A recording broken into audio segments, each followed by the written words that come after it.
乡亲啊，有关这个新冠疫情，本地卫福部的评估是8月到9月会个大流行，也毋过有医师来提出着警告，讲这个大流行已经提早到位。讲最近收到的新冠的病患比顶个月加出将近3倍。佮有妇产科的医师讲，顶礼拜才有一个大埔道的太太确诊了后，快速转为中重症。 插管送加护病房治疗，所以要提醒乡亲时代，上好是挂喙罨、洗手、喷酒精，因为这个新冠疫情又搁亮起来了。有没有确诊过？所以是第几次？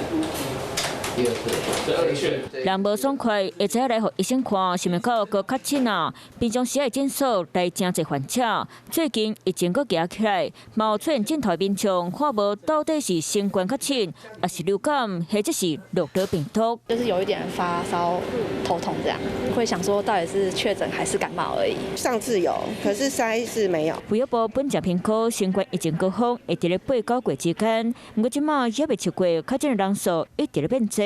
这跟今个天气湿热有关系。以前朗朗上口就是口罩、洗手，然后社交距离，现在全部通通都没有做到啊。然后口罩大家也戴不紧了，然后甚至也没有在用酒精。假如天气比较热，大家很多人都躲在冷气房。然后如果你那空调状况不是很好，有时候大概会造成病毒就在房间里面流传。新坎内科医师讲，最近新冠肺炎患者变多，敢若一天就当收超10位患者，人数已经是顶个月2、3倍。疫情高峰提早来，高风险的族群，别拢爱提高警觉。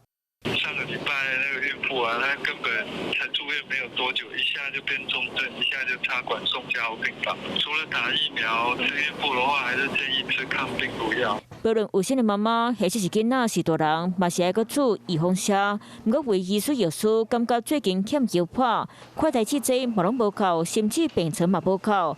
过来疫情进入第6波，虽然含过去片病毒已经未强，不过民众的保护力若无够，哪个未着嘛是会变甲真吃力。